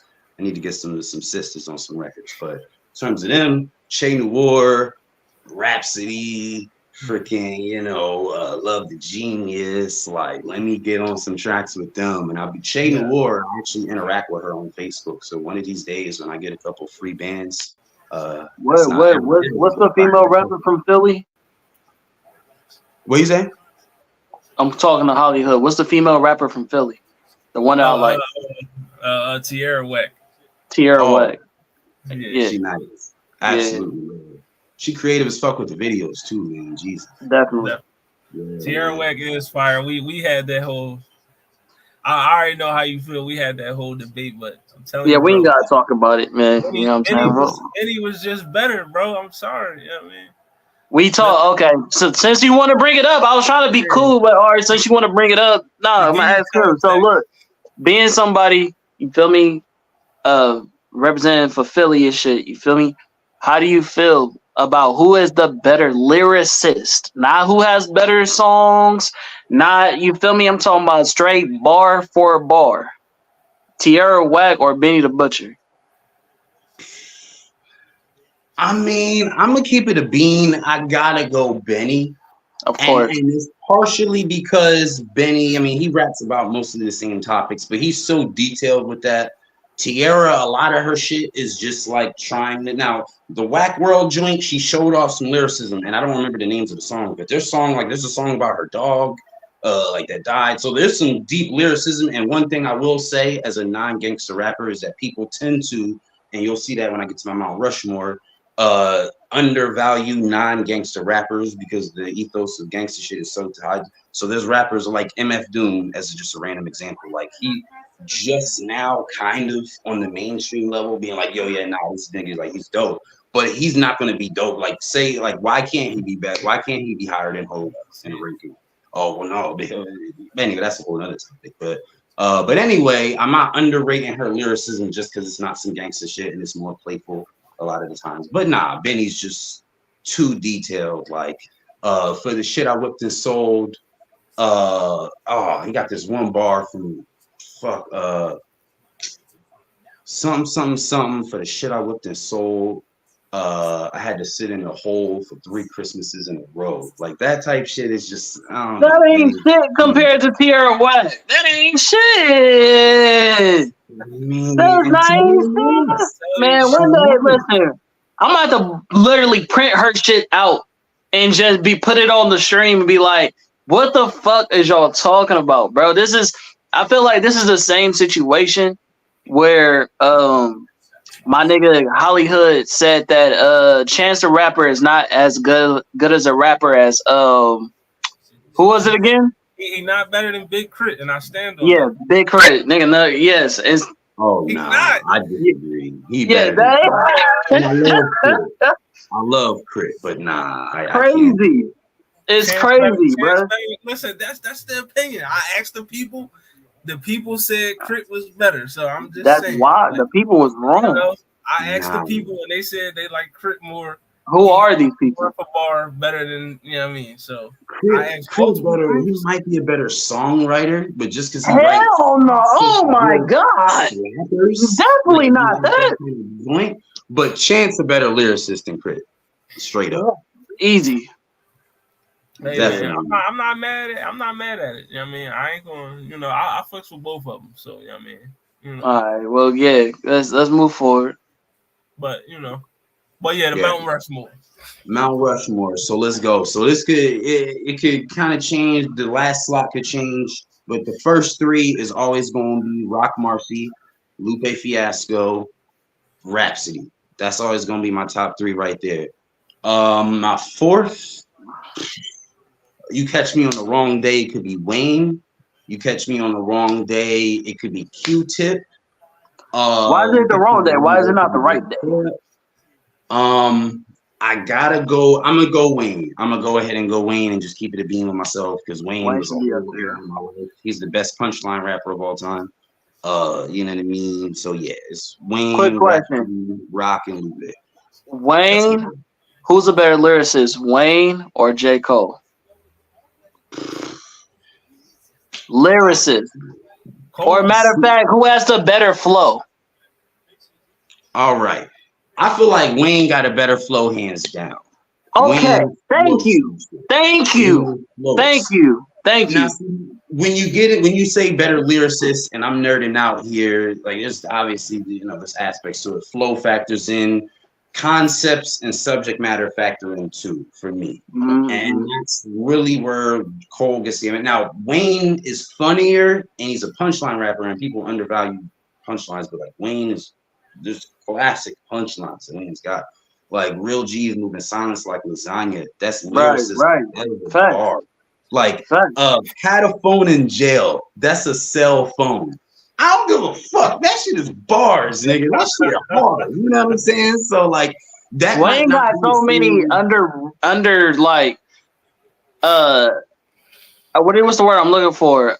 Underappreciated. Let's just say that underappreciated bars that like sometimes Wayne is one of those dudes that hit you with so many bars that even the things that are hella simple you don't realize is a bar. You feel what I'm saying? Yeah. J. Cole, on the other hand, yes, he's one thing, and this is all right, we're gonna get off topic, so I'm just gonna wrap it up because we're gonna get off topic. But Let's when go. we had a lyricist tournament, and the questions I'm asking you is based off of the votes on what happened during the lyricist tournament. So they voted J. Cole had better flow than Wayne. And then when we got to um who was it? I want to say I guess it was Kendrick Lamar and J. Cole. I want to say, I don't know. It was somebody versus J. Cole. It may not have been Kendrick Lamar, but it was somebody. And the question was asked, who's better at storytelling? And I said off top, like how you just said, he's good at that. That's what I give J. Cole at. Like, even though I'm from Cali, you know what I'm saying? So of course, like I'm a hardcore Kendrick fan. However, I'm also a big fan of J. Cole. And one thing that J. Cole does is he uses a lot of allegory in his lyrics. You feel me? In his lyricism, which make his story sound way more entertaining. Is way more like he paints the picture for you. You know what I'm saying? Like speaking about Benny the Butcher when he did the song and he was like the young man that walked with lions. You feel me? Like he's painting a whole allegory story for you. So for me, I give him storytelling, but they was like, nah, he's not a good he's not as good as Kendrick. And I'm not mad at that because Kendrick's also an amazing storyteller. But again, it's all about what type of style of storytelling do you like? You know what I'm saying? So Right. When it comes to storytelling, I'm sorry, Kendrick like elite to me. And again, concept is it factors in heavy, and some of the Right. stories that Kendrick is told, and you know what I mean. To have joints like I forget the joint off of Good Kid, Mad City, but the joint where he's like, I made a left, made it right. They made the art of peer pressure. To have a mhm. storytelling joint like that, and then to have a joint like real, and then to have a joint like just the topics that he can touch, like it just is ridiculous. So Cole, I kind of think, and this is not. It sounds like this might be a diss, but it's not. Cole is just like a stereotypically good, just traditional MC. Like you know what I'm saying? He's almost elite in like every area. You know what I mean? Like storytelling, I don't think he's elite. Like I don't have a storytelling, and I'm gonna also keep it real. My I'm not the hugest Cole fan. I'm gonna Mm. be honest. I listen to most. I don't replay most of. I don't replay very many Cole joints. I'm keeping honest with You ain't gotta whisper it, bro. You can say it with your chest. That's fine. You ain't gonna Listen, get man, ridiculed. it's We ain't I'm gonna gonna cut 2020. keep your head it a off. It's beam. fine. A lot I'm of gonna keep niggas it a don't like beam. Cole. It's fine. I had to come to And terms with Cole's that. nice. He's dope. He killed. Matter of fact, the joints that I really go back to are features. I'm gonna just be honest. Cole on Yeah, features is Cole, top he been tier. on his feature run right now is, Phenomenal. you know what I mean? 4 or 5 It's years. it's Four or reaching five Wayne. years. Yeah. It might have reached Wayne territory to be honest. Now, see, this is all right. Can we But I'm change just saying. subject? Change subject, bro. Because That's why I you say always reaching, bro. Like we be having a cool conversation, then you go in with it. that's not a reach at all. Like I That's mean, you it's saying not. J. Cole's feature game is on the Might level of Lil Wayne? might have. No, not even Mike. I mean, I and can't agree with all of Wayne features wasn't really that crazy to be honest. So like, I'm That's not about to extra say. crazy. I mean, because even though Wayne is one of my favorite rappers of all time, he has a lot of filler in his bars. So I'm not. I mean, if we gonna keep it a beam, like I mean, I'm just saying, Yeah. like it's a lot of filler in those bars, you know. But that's another topic for another day. Yeah, it's a whole nother combo. I mean, I just want to get your opinion on this real quick. You know what I mean? So I found this drawing and I wanted to talk about it right here. So it said you got reasonable doubt and it was written. You know what I mean? And he's saying these are the two best rapping albums ever. You know what I mean? He said to me these two albums feature the best rapping performance ever on the album by the two greatest rappers ever, and they came out exactly 1 week apart. So first question, do you agree? And then the second question, if not, what would be your two best rapping albums ever? Mm-hmm. Man, that's kind of tough. I ain't gonna front. That's tough. Okay, rapping "Tattoo on Youth" by Lupe Fiasco is one. of mine. Straight up, point blank, period. Uh, and these are definitely like top tier, definitely both top 10. Nas higher, but definitely both top 10. But for me, Tattoo on Youth by Lupe is obviously, or I ain't gonna say obviously, but it's definitely one. Um, number two is hard, man. I ain't even front. It's kind of tough. I mean, I want to go. I want to reach and say like No Ceiling. That's not an album. It's not an album. It's not an album. But No Ceilings by Lil Wayne. And I know that's a weird, it might be a weird option, but it's a different type of rapping. It's punchline rapping. But that's the best punchline rap project ever. You know what I mean? Like you. Anyway, that might be a reach. But yeah, I'm gonna stand on that. I'm gonna stand on that. No Ceilings and Tattoo on Youth. Two different types of rapping, but both just highly elite. Okay. I like those choices. You know what I mean? Comment, what would you I mean, I definitely don't agree to the first question. And if I had to substitute, who would I say would be like my favorite like rap albums where motherfuckers was just rapping? Mine is gonna sound a little bit more crazy. I want to say for sure. I think he said Lupe Fiasco, but I'm gonna go with Drill. The Drill, the Drill album that he came out with, and where a motherfucker was just rapping, bro. It's a lot. Don't quote me on this. I'm gonna have to come back to this. I might rearrange these two picks. But who was the person that just not Kid Cudi? What's the dude? He's kind of like he's also a part of Dreamville, I believe. He had a fire ass album that had just came out that we was flapping. Jid. Yeah, Jid. Jid I haven't heard rapping like that in a while. So these don't get me wrong, these is gonna be switched around, but because I'm just being extras right now and I don't have time to think, those two is gonna be Lupe and Jid for me right now. I'm not mad. I mean, Never Story, Drill Music, and Zion. I'm not mad at neither one of those. You know what I mean? I'm not mad at these picks either, to be honest. Like Reasonable Doubt, arguably, you know what I mean, Hove's best project, even though I think is Blueprint. But you know what I mean? And then It Was Written. It Was Written one of Nas' best, arguably his best, even though I would get that to Illmatic, but you know what I mean? I'm really not mad at these picks. Like I'm not mad at them all. Like as far as just rapping, just bars, I'm not mad at these picks, but I have to slide. I gotta slide Good Kid, Mad City in there somewhere. Like I mean, it's just like you can't tell me that whole album Kendrick wasn't rapping his ass off. Like I mean, every song, like every verse, he was giving you heat every joint. So I gotta slide Good Kid, Mad City in there, and then also I'm going to take like rapping Late Registration. Like on that album, even though My Beautiful Dark Twisted Fantasy, to me, that's Kanye's best album. And also to me, that's the greatest album I've ever heard in my life.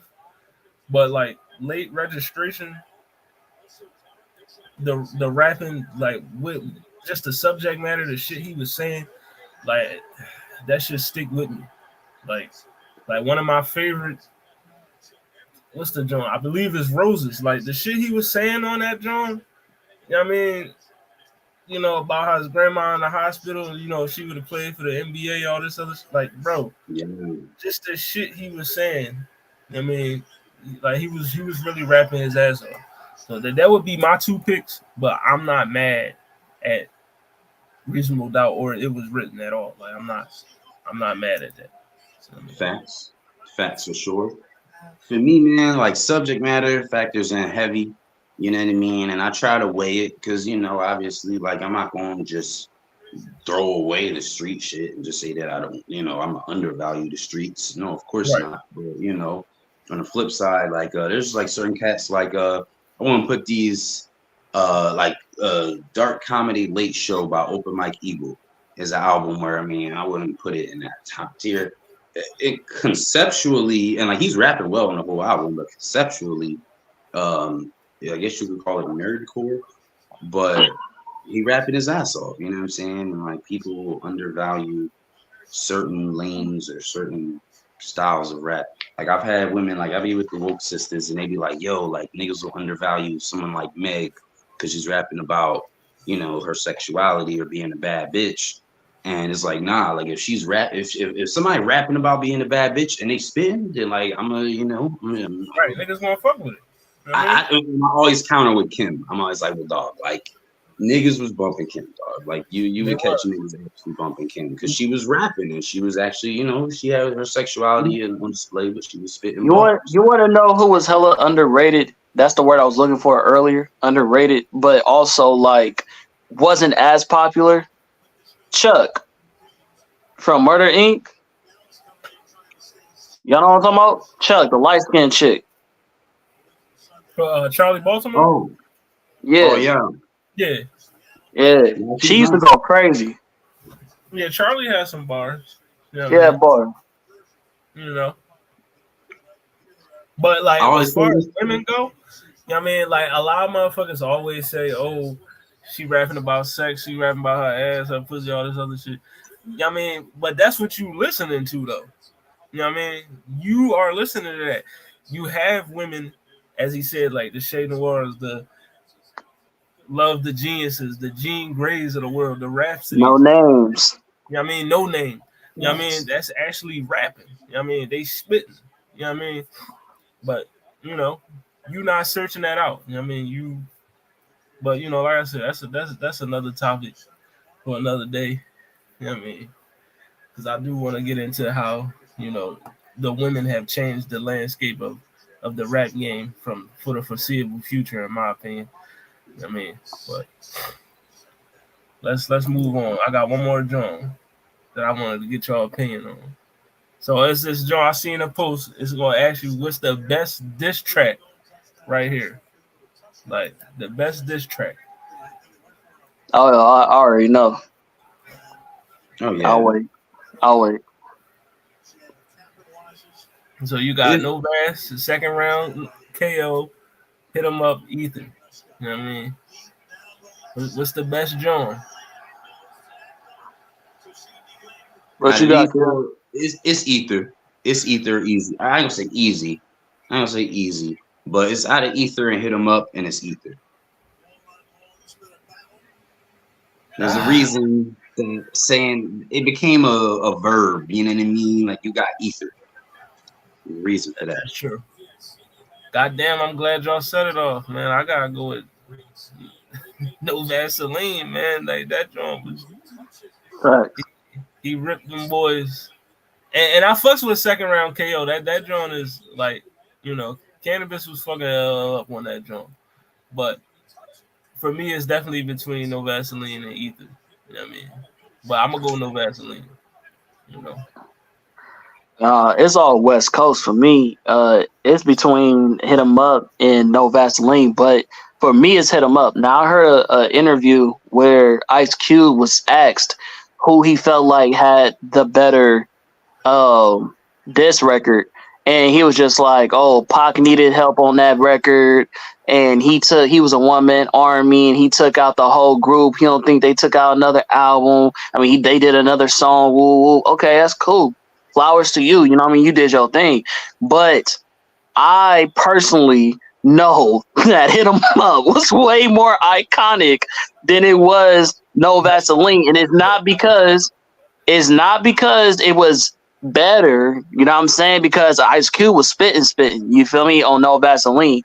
However, the grittiness of Tupac and how he went about that song, like literally getting a fat nigga to sit in the video and another woman look like his girl and talk about, yeah, that's why I fucked your bitch, and start off the song just like that, nigga. Then it was the whole nigga. He shot at everybody, nigga. It's okay. You shot at a group of niggas that you used to fuck with. This nigga was shooting at everybody that had something to say about the beef, nigga. So it's, to me, nigga, everybody knows it should be hit him up, nigga. And anybody could come at me for that, nigga. Hit him up is just the most iconic. You feel me? Diss record. It's the only one that niggas literally just slap just to be like, yo, I'm in that mode. Like, you feel me? Niggas listen to No Vaseline for bars. Niggas listen to Hit 'em Up for a vibe. You feel what I'm saying? Like, it's, hey, listen, it's Hit 'em Up, bro. I don't even really feel like it's a competition, but it's just me. You might have swayed me low key, and I'm gonna tell you why. Because Hit 'em Up is literally like a trending sound on TikTok, and like it's literally skits. Still to this day, nigga. You seen the skits of like the girl singing like "Get Money," in the booth recording with Tupac. Yeah, fuck you. That's what I'm about. Like, yeah, this fofo make sure all the kids don't get money. Like, it skits about that shit to this day. So fair enough. I'm gonna give you that. You swayed me on that one. Fair enough. I mean, but Ether, I'm not mad at any of these answers, especially like facts. Because like you never heard nobody get at Hove like that, like nobody, like until Ether dropped, and it was like, I don't know, man. Like, is he really fucking with Nas? You know what I mean? You know, Takeover was cool, super ugly, whatever. You know what I mean? But Ether was really like. That could have killed his career, but you know he was stronger after Ether, as he said, his own words. You know what I mean? I'm also from Jersey, so you know what I mean. That's got to factor in. Like Ether, it does hold a special place in my heart. That's fine. That's fine. I mean, I respect it. Like, I'm from the West Coast, but I really don't believe, even if, like, I can't say even if I was from the East Coast, I would be like, oh, I'm going with Pac. But for me, it's just like I said, it's just more the video's more iconic. The song is more iconic, and it was during a time in a beef. If you just look at diss records, like the beef alone was way bigger than everybody else's beef here on the choices. Like, it was a whole West Coast versus East Coast, so that alone made the song on a different pedestal. You feel me? Because he was standing on a whole, you feel me, a whole different business that this man was standing on. Like, you feel me? Like, this nigga was beefing with a whole coast, you feel me, a whole nother state. You know what I'm saying? That's where he came from at that. You know what I'm saying? Then he shot at Mob D. He shot at hella niggas, like, just for niggas having an opinion. You feel me? He was like, but everybody want to have an opinion. Okay, well, let's do it like this. Fuck Mob D.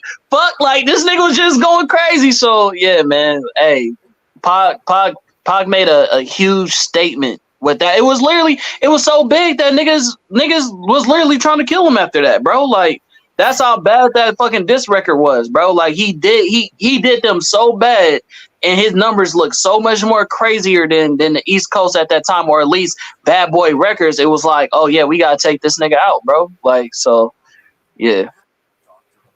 Yeah, I got a controversial take on beef. And I've never said this publicly. I've only debated with the homies and like. Please, I love controversy. Yes, my controversial take on rap beef. Right, follow me. Drake is for lack of a better word, best beef rapper of all time.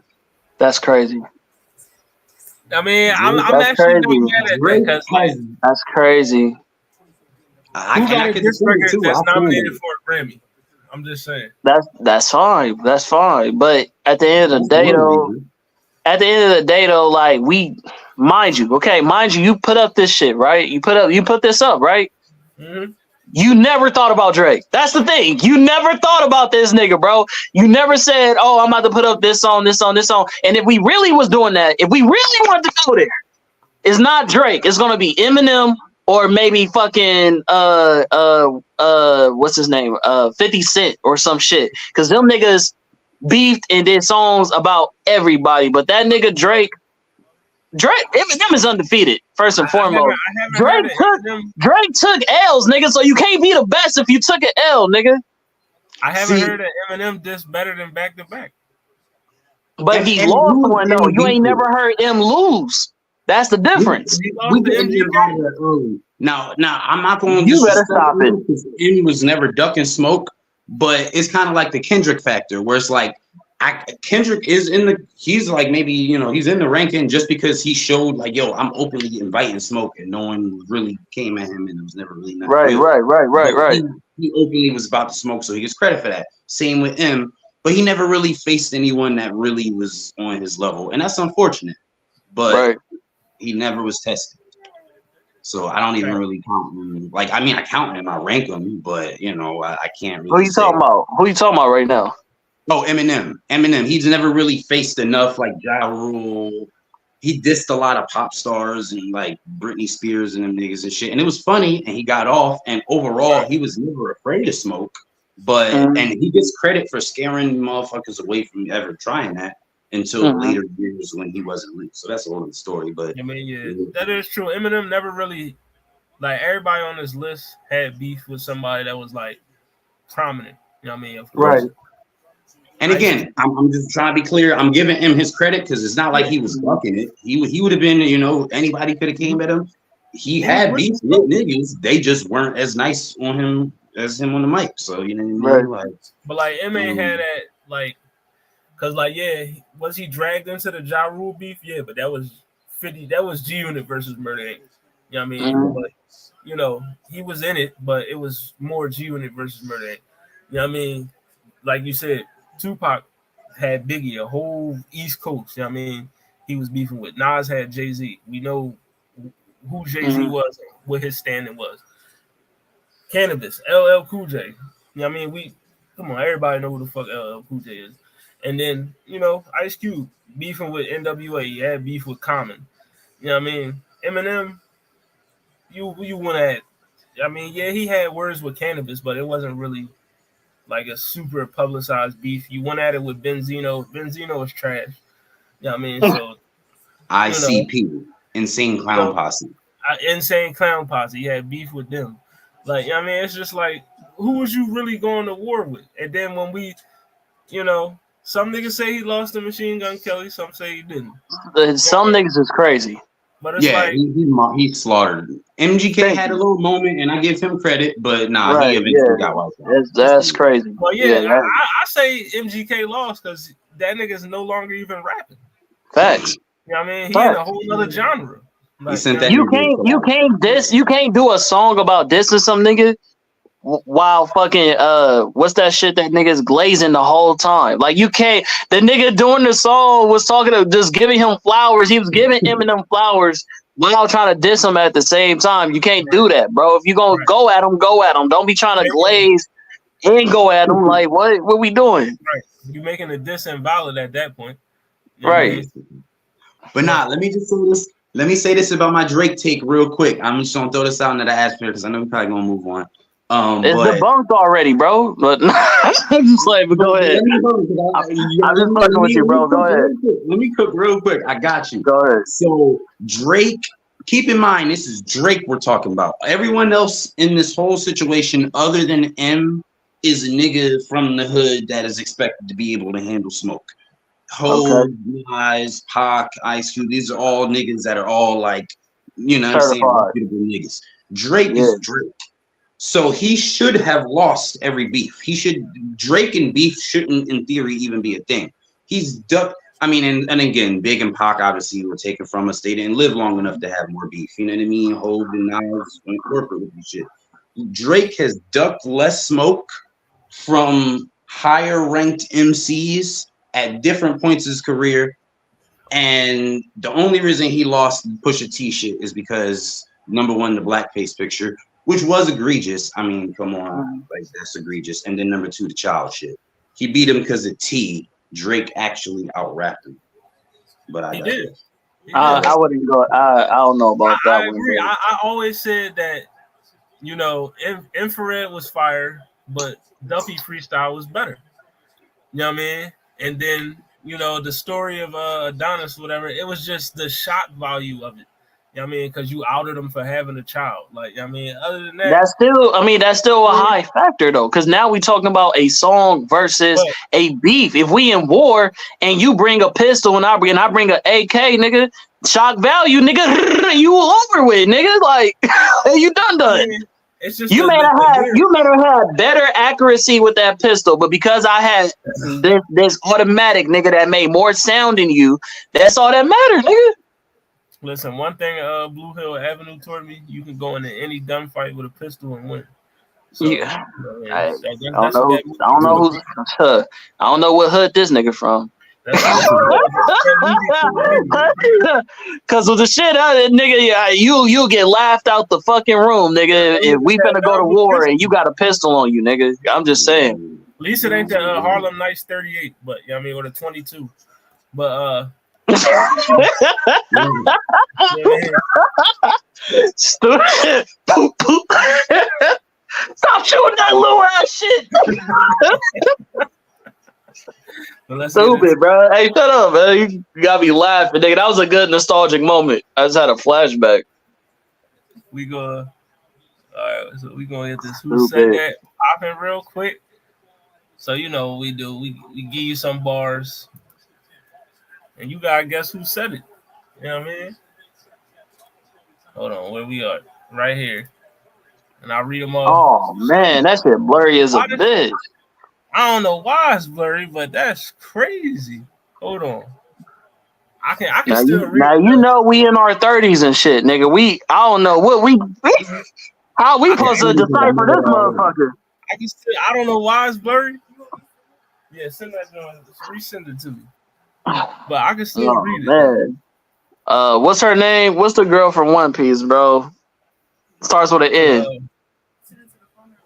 Nami? Not Nami, the other one. Is it Nico Robin? Yeah, I need Nico Robin to decipher this motherfucker, bro. He said this shit a pine glyph. You know, right. Yeah, you can send it to me. All right. Shit. But I can kind of make it out though. No, we good. You ain't gotta do that. You already know who it is? Oh yeah. You ain't gotta put it up. The nigga know who it is. Yeah, give him. It's for the optics. Yeah, we gotta put it up for the optics. All That's right. Lupe the Killer, Lupe Fiasco. That's from his, I think, second mixtape, if I'm not mistaken. There you go. Pretty sure it's Friend of the People. I'm pretty sure that's on the note. Is that Friend of the People or I don't know, but it's on one of his first two mixtapes from the Dat Piff era. This is one of the first Lupe songs I ever heard. But yeah. He is correct. This is Lupe the Killer. You know what I mean? One of my, I'm gonna keep it a buck. That's like in my top, like all Lupe songs all time. That's like in my top 5. I ain't even hold you. Right. Because that was one of the first. I think that was on the Fahrenheit 115 on mixtape. That was the one. You know what I mean? We did not get away from like that shit was when I first heard. Wait, what is she saying right now? Is she mad at Lupe or what? What we talking about? No, she don't like the Cowboys and they doing stuff. So. Oh, okay. But yeah, this is Lupe the Killer. So yeah, you know what I mean, make sure y'all go check that out, man. You know, I'm gonna say this crazy take. Kendrick is Lupe with label backing. There's a lot of aspects of Kendrick's persona that you can literally trace back to Lupe. This being one of them, the concept of being a street dude that doesn't have convictions on my rap sheet, which is a lyric from that song. Kendrick was, that's a big part of his ethos. You know what I mean? Motherfucking gangster and sign for the record. Like, you know what I mean? That's a concept that I heard on Lupe, along with other concepts like adapting kung fu. And anyway, don't get me started on that conspiracy theory. But I digress. That shit, Lupe, for the Who Said That. And then, I'm going to give you your album of the week, and then we going to get about it. So, this is a joint that came out a few years ago, but, because I'm truly humbled under God, you know what I mean? I had to. You know what I mean? This your album of the week, Jeffrey. You know what I mean? By Young Thug of Free Slime. You know what I mean? It's crazy. That's your classic album. You know classic I mean? album. That Jeffrey by Young Thug. You know what I mean? We truly humble under God over here. You know what I mean? Shout out to the lawyer with the Also, the Bleach references. You know what I mean? Uh, I hope the jury get them. Because if not, Thugger a legend, man. Thugger a legend definitely. already. Listen, I'm gonna keep it a buck. Like, I know niggas will frown upon this, but I would literally put Thugger on my ATL Rushmore. I'm gonna just, I mean, I know niggas will, you get your Jeezy, T.I., Ludacris, you know what I mean, try to throw one of the Outcast niggas on there, but Try, you know what I mean, try, I'm just saying, try. I believe Thugger and Future belong on that Rushmore. I I'm just oh man, Facts. And I'll especially take him. over my nigga 2 Chainz. Oh yeah, Oh definitely. yeah. And I Oh fucks with two. man, that's Yeah, crazy. as far as the numbers go, he ain't touched. He ain't like okay, like bar for bar, you could probably say he better than Future and Thug, but like musically, what they put out, like I haven't heard a 2 Chainz project that I like over anything Thug or Future gave me. I mean, that's just me, and I fucks with 2 Chainz. I mean, but yeah, Yeah, All Two right. Chainz, he is second tier Atlanta rapper, which isn't a diss. This is a lot of Atlanta rappers. Second tier Atlanta rapper is like not a diss at all. right. You know what I mean? Like if you was a second tier Kansas rapper, that's a problem. Second tier Atlanta rapper, you're still a Hall of Famer, might be my guy, but yeah, like no diss to Chainz, but I can't. For me, and again, I'm obviously a nigga from Jersey. I just really started appreciating Southern music, Southern hip hop, because my wife has made me over the past like 7, 8 years, and I literally go back. I'm just in the past recent years. I listened to Outkast as a kid, but I wasn't listening to Outkast albums for real, for real. I'm gonna keep it a bean. But anyway, Andre, Jeezy, Future, and Thugger. That's my outside looking in Atlanta, Mount Rushmore. I So would agree. y'all said all that without mentioning Ti. Ti is on my ATL. My ATL Rushmore is That I just gotta say, like, y'all just say some really crazy shit on this podcast sometimes, bro. I just Ti. gotta point that out, bro. Hey, Shit is listen, man. wild, It's nigga. the internet. You can say what you want, but I got Ti on my joint. Ti, Jeezy, Future, and then you know that last John. I struggle between three niggas: Thug, Gucci, and Ludacris. You know what I mean? But like, I know a lot of niggas would say Andre, but I'm not putting Andre 3000 on my Atlanta Mount Rushmore simply because all his work comes with Big Boy. So like it would have to be Outkast. It can't just be Andre by himself because he don't have any solo work to speak of. So But you know, yeah, That's fair. and his That's fair. solo work is a but feat. Andre at the Source Awards though. I mean, and that's all fine and I'm dandy. You know, kidding. he put the South on the map, but like you did it with Big Boy. You know what I mean? You didn't give me That's no fine. solo. You know what I mean? You don't have no solo studio albums, not even an EP. So it's like, I mean, he's a great rapper, but I could go on and on about my gripes for Andre 3000. I'm not going to do that. You know what I mean? Because to me, he not a top 10 rapper either. But Oh my god. Oh yeah, my god. Oh my god. he not Y'all in for my top balling. 10. Not with no solo albums. You not in my No, top 10. that's see, it's a difference in saying he's not a yo top 10 and then saying he's not a top 10. That's what's crazy. That See, was crazy. I feel like personally, I feel like the not having solo album thing, you can't be the GOAT. But like the rapping is just the rapping, and like Right. nigga's a top 10 rapper. Yeah. Like he might not be able to be the GOAT because Now, you now gotta listen. have a classic solo album to be the GOAT. But Now, when I go not that top he would 10, be the if GOAT. I'm saying artists, if I go artists, rappers, if I was strictly to say top 10 lyricists, just straight off bars, you just judging it off lyrics. I mean, not your albums, not your songs, body of work, just your lyrics. Then yeah, he will be top 10 because he is that good of a rapper. But when I judge my top 10, I put everything else into it. Your body of work, your impact, all this. Let's It's hear a it. lot of it's a Let's lot of hear it. categories that go into it. You know what I mean? So Let's hear it. he just not what here what? Your top 10. Let's hear it. Oh, all time. All time. Come on. I mean that shit changes all, but you know what I mean That's Kendrick, tough. Cole. I got Kendrick in there, Cole, Jay, of course, Nas, what DMX I got in there, uh Drake, Ghostface, Wayne, Biggie, Pac. You know what I mean? I'm not mad at that. Ghostface was debatable. That's something I could see Andre battling with, but besides that, the list was very solid. I'm not mad at that. Bucks with Ghost, but I mean top 10. But I respect Right. it. Respectfully. Respect. Respectfully. Hey, man, All right, I'm not mad. Kev. You know what I mean? Kev, top 10. Let's go. Top 10. All right. It's kind of tough, but I got you. All right. Really quick, I just got to confirm my top 10 who I think the best top 10 rappers are, or like, am I forced to consider impact and sales? Because I don't. Everything, bro. You gotta really put everything into it. everything into it. All right, fair enough. Everything. All right, my top 10. It's the overall. If they do all these things in the overall best, you feel what I'm saying? Like impact, all that shit.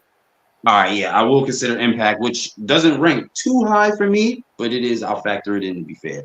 All right, in no order except that I got Lupe number 1. So Lupe, Rock Marciano, MF Doom, Nas, Lil Wayne, Rhapsody, You at 6. Andre, Q-Tip. Did I say Rock Marcy already? You did. That was like 2. I did say Rock Marcy already. Fair enough. You at 8. You got 2 more. LP and Open Mike Eagle. Okay. That's out of pocket. I might go Fonte. Nah, Open Mike Eagle. That's out of pocket.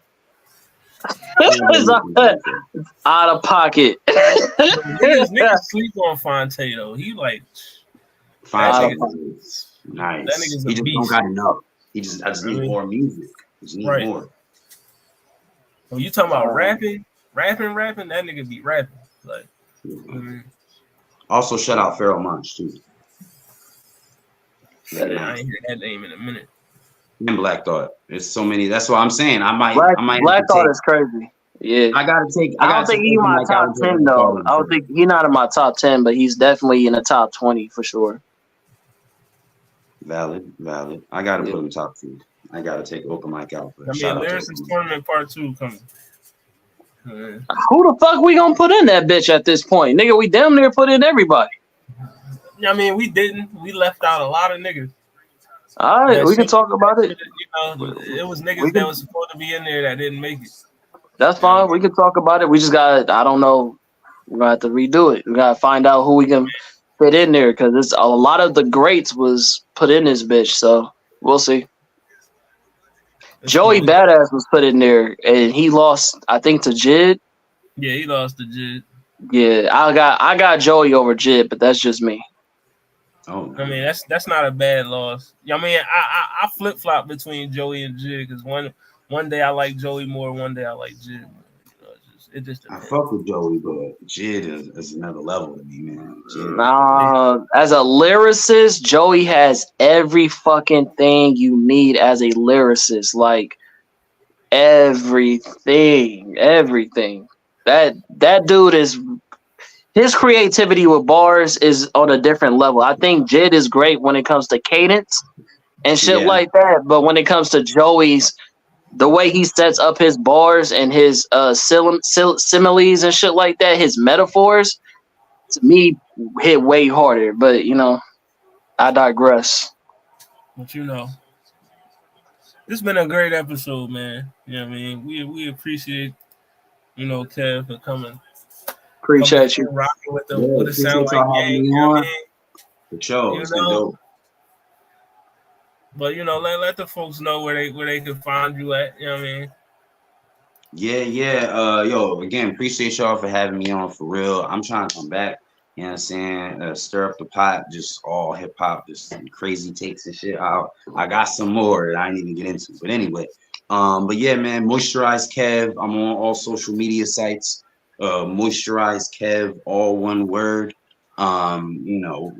Whatever streaming site you use, if you on the Peloton bike, I'm on that motherfucker too. You know what I'm saying? Wherever you digest content, you can find me. And one thing I like to say is I'm not like a content creator. I'm a rapper. I'm not trying to have, hey, if you find bangers that you listen to every day, cool. But I'm cool with some being something you listen to when you in that mood. You hear that real shit. When you in that mood, I gotta be on deck. Grown man bars. Grown man bars is something you gotta deal with. All You know what I that mean? fabricated lines ain't gonna mount up to this real shit, nigga. Yeah, You know, shout out facts. to Rex. You know what I mean? But yeah, make sure y'all hit up, Moisturized Kev on all socials. Stream that, hit them numbers up, man. Go check out that new EP just dropped as well. You know what I mean? Oh, come Make sure y'all tune in. Turn that volume up. Make sure y'all run them streams up, man. And like I said, I appreciate you for coming through, bro. You know what I mean? Keep up the good work. One thing I wanted to say, like I seen, because we friends on Facebook. I seen the post. You know what I mean? Just keep up the work, bro. You know what I mean? I know niggas is fucking with you. I see the numbers. You know what I mean? Just keep going. You know what I mean? You real authentic, make good music, great music. You know what I mean? And I'm happy to see your success, and I just want you to keep it going. You know what I mean? So, Word up, not stopping. We need old rappers. I'm a rap until I literally cannot physically rap. And I'm a rap about whatever's going on at the time. We need old rappers. Appreciate you though, for real, bro. Appreciate it. Comment, let them know what else. Oh man, you know what I'm saying? It's your boy, the comment. You feel me? Represent for tapping, no capping. You feel me? When you nerdy, you seen it, then what's your opinion? We ain't gonna have an episode this Friday. We're gonna be at LA Con with my boy Hollywood and La and Charlie and Otis and Ethan and you feel me? The Rebellion 5, my boy Jew, my girl Kaori, all my podcasters, you feel me? So we finna have a good time. Niggas got Airbnbs, you feel me? Niggas got the whips. So we trying to see what's out there in LA and Dip, you feel me? So stay tuned. You know what I'm saying? Tune in with the goons, and I'll see y'all out there. You feel me? Real soon. Yes, sir. You know what I mean? And it's your boy Hollywood Sensei of the Blur Cartel. Make sure you follow the Blur Cartel on all social media platforms. Make sure you follow the What It Sound Like podcast on all socials. Subscribe to that YouTube channel, please. You know what I mean? And we be back next week, I believe. You know what I mean? Do you believe? We either got the shout out to RBE, but you know what I mean? We either got the video game soundtrack tier list, or we gonna review some albums. You know what I mean? So, we got some albums to talk about with that. I want Kev to be here when we do the label. Feel me? Yeah. We need to do the label, bro. Before we go, we had this thing where we did in our first season where we drafted like our own record labels. So like we put a bunch of rappers, producers, or whatever in the draft pool, and we drafted to see who had the best label. So I'm gonna put together another record label draft. Oh yeah. I mean, and, we inviting. Oh, I say in January sometime. You know what I mean? So if you could come through for that, definitely let us know. You know what I mean? But we gonna have that popping. All right, so all right. But yeah, record label draft is coming. We back next week. Zell back next week. You know what I mean? Once again, shout out to Kev for joining us. We gonna see y'all next week, man. So What It Sound Like podcast. We out of here. Be easy, y'all. Be easy.